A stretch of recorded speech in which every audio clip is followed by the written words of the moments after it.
예, 현재 고등학생 학부모님들께서는 거의 학력고사 세대이실 텐데요. 학력고사는 이제 저희가 몇 문제를 맞히느냐에 따라서 점수화된 성적을 가지고 대학에 지원을 하고 합격을 하게 되는데, 이러한 문제점을 해결하기 위해서 수능이라는 제도가 나왔고요. 수능도 이제 초창기에는 점수 위주로 많이 평가가 됐습니다만, 이후에는 이제 종합적 사고력을 많이 평가를 하게 됐고요. 입시 제도도 그에 맞춰서 학생부라든가 아니면 논술 전형이라든가 면접 전형들처럼, 실기 전형들처럼 학생들이 가지고 있는 능력을 종합적으로 판단하고 학교 생활을 어떻게 충실하게 했는지를 판단해서 선발을 하고 있습니다. 이 수시 모집과 정시 모집은 대학에서 이제 학생을 선발하는 시기에 따라서 구분이 되는 건데요. 먼저 학부모님들이나 시청자분들이 익숙한 정시부터 말씀을 드리면, 수능 성적이 발표되고 나서 그 점수를 가지고 이제 학생들이 대학에 지원을 하게 되는 건데요. 이렇게 정시 모집 같은 경우에는 수능도 있지만 실기 위주 전형의 일부분 또 선발을 하고 있습니다. 그리고 보도를 통해서 가장 많이 들어보시는 게 수시 모집에 이제 학생부 종합 전형이나 이런 단어들을 많이 들어보셨을 텐데요. 이 학생부 위주로 해서 뽑는 전형들이 이제 학생부 교과 전형과 학생부 종합 전형이 있습니다. 이제 학생부 교과 전형은 이제 명칭에서도 대략 알 수 있으실 것처럼 이제 교과 성적이라든가 학생이 교과와 관련된 활동들을 중심으로 해서 평가를 하는 거고요. 학생부 종합 전형은 그 이외의 모든 이제 학생부에 기록되는 모든 양식들을 종합적으로 해서 학생들을 정성적으로 평가한다고 보시면 되겠습니다. 그리고 이제 논술 면접이라든가 실기 위주의 전형들도 이제 수시 모집에서 선발하는 방법이라고 보시면 되겠습니다. 지금 이제 수시 모집과 정시 모집의 비율이 해마다 조금씩 이제 변화를 보이고 있는데요.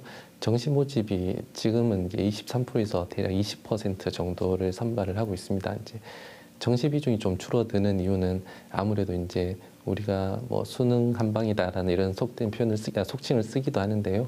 학생들이 너무 교과 활동이나 학교 생활을 좀 등한시하고 오로지 이제 성적에만 몰입되는 현상들을 조금 해소하기 위해서 아무래도 정시보다는 수시 모집 쪽으로 많이 이제 선발 비율을 늘리고 있는 상황입니다. 예, 전국적으로 응시자 수를 보더라도 작년에 비해서는 이제 60만 명이 무너지면서 59만 한 3천 명 정도가 수능에 전국적으로 응시를 하고요. 우리 도내에서도 올해는 이제 35,843명이 수능 응시를 했습니다. 작년에 비하면 613명 정도가 저희 도내에서는 줄어든 상황인데요. 전국적인 상황이나 저희 도내 상황을 보면 이제 학령 인구가 감소를 하다 보니까 재학생들은 조금 감소를 하는데 졸업생들이 조금 많이 이제 증가하고 있다는 것이 하나의 특징이 되겠습니다. 그리고 이제 세부 영역으로 보시면 이제 영어 영역이 절대평가로 이제 시험이 치러지게 됩니다. 물론 이제 지금 고3 학생들이 1학년 때부터 예고가 된 것이긴 하지만은요. 이전에 상대평가, 즉 이제 상위 4% 학생들만 1등급을 받던 체제에서 이제 원점수 기준으로 이제 90점 이상인 학생들이 1등급을 받는데요. 일단 지금 고3 학생들이 이제 1학년, 2학년 때 시험을 친 자료를 보면 그 비율이 조금 많이 변동이 있었습니다. 수능 성적이 발표가 되고 나면 이 영어 점수나 영어의 절대평가에 대해서 많은 이제 분석들이나 이야기가 나올 거라고 예상하고 있습니다. 예, 전국적으로 봤을 때 이제 수시 모집 비율이 한 약 74% 정도가 되는데요. 우리 도내 대학들은 수시 모집 비율이 한 80% 정도가 됩니다. 그리고 이 비율 중에서도 학생부 종합 전형보다는 학생부 교과 전형의 비율이 조금 높다는 것이 이제 하나의 특징이라고 볼 수가 있겠고요. 이제 전국적으로 봤을 때 이제 수도권 대학들이나 이제 국공립 대학들 같은 경우에는 이제 최저학력 기준을 설정을 해서 학생들을 이제 선발하는 경우도 있는데, 우리 도내에서도 마찬가지로 국공립대를 빼고는 최저학력 기준을 설정한 대학들이 조금 적거나 줄어들고 있다는 것이 하나의 특징이라고 볼 수 있겠습니다. 학생들 중에서 이제 실기 위주의 면접이라든가 그다음에 논술 전형에 지원한 학생들은 수능 이후에 면접고사라든가 논술고사를 치르는 학교들이 많이 있거든요. 이 학생들 같은 경우에는 수능이 끝나더라도 입시는 계속된다고 보셔야 될 것 같고요. 또 요즘은 가채점을 많이 해서 자신이 치른 영역의 점수를 대략적으로 알면 또 저희 도교육청에서뿐만 아니고 각종 이제 입시기관들에서 이제 등급을 예상하는 자료들이 나오고 있습니다. 그러면 뭐 최근 몇 년간의 합격선이라든가 이런 걸 가지고 미리 준비를 조금 하면서 학교의 담임 선생님들과 상담을 하는 것이 수능 이후에 학생들이 좀 보람차게 보내는 것이 아닐까 싶습니다. 교육부에서의 지침도 그렇고 저희 경남교육청에서도 수능 이후에 3학년 학생들이 이제 교육과정을 정상적으로 받을 수 있도록 일선 학교에 많은 협조를 구하고 있습니다. 그 학교에서도 이제 교과보다는 학생들의 진로라든가 아니면 다양한 체험을 할 수 있는, 그러니까 체험이라고 하면 직접 가서 하는 체험보다는 다양한 사회적 명사들이라든가 이제 진로 강연을 하실 수 있는 분들을 모셔서 많이 이제 강연 중심으로 하기도 하는데요.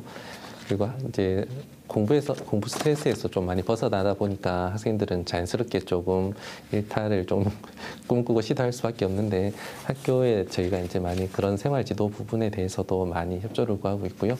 뭐 이 방송을 보시는 학부모님 여러분께서도 아이에게 따뜻한 뭐 격려나 위로도 필요하시지만 그런 부분에서는 조금 세심한 관찰이나 지도가 필요하지 않을까 생각하고 있습니다. 예전만큼 수능이라는 것의 중요성이 많이 높지는 않다 하더라도 학부모님들이나 학생들 같은 경우는 이제 수능 하나를 위해서 많이 버텨오셨다고 해도 과언이 아닌데요. 정말 마음을 터놓고 진로에 대해서 한번 고민을 해보시면 대학에 가서도 학생들이 적응을 하기도 쉬울 것 같고요. 당장의 학과 선택에서도 학생들이 좀 더 주체적이고 만족할 수 있는 학과를 선정할 것 같습니다. 올해 이제 수능 개편안, 그러니까 현 중3 학생들이 고3 때 치르게 될 수능에 대한 개편안이 나왔었는데 그게 아시는 것처럼 유예가 되었습니다. 그래서 현 중3 학생들까지는 이 수능 체제라든가 입시 체제에서 크게 변화는 없을 것 같아요. 그런데 이제 입시 현장에서 보면 아무래도 성적보다는 학생이 학교에서 얼마만큼 이제 적극적인 활동을 하고 다양한 활동, 그리고 자신의 진로에 맞춰서, 물론 이제 진로를 탐색하는 활동도 중요합니다만 그 탐색과 결정된 진로에 대해서 얼마만큼 다양한 활동을 준비했느냐, 특히 학교 안에서 어떻게 생활했느냐가 많은 이제 선발에서 기준이 됩니다. 그래서 뭐 수능 준비하고 학과에 대한 학업 역량을 기르는 것도 중요하지만 학교 생활에서 다양하게 참여하고 학생이 능력을 좀 발휘할 수 있고 관심사를 적극적으로 해소할 수 있는 이런 학생으로 학생들이 학교 생활을 할 수 있게끔 많이 학부모님들도 관심을 가져주셨으면 좋겠습니다. 이제는 좀 수능이나 입시에 대한 부담감 조금 덜어놓고 정말 이제 앞으로의 진로를 어떻게 또 만족하게 대학생활을 어떻게 할 수 있을까에 대한 진지한 고민 한번 해보시고요. 가족들끼리 그동안 못했던 소통, 그다음 가족 간의 정 많이 나누셨으면 좋겠습니다. 네, 감사합니다.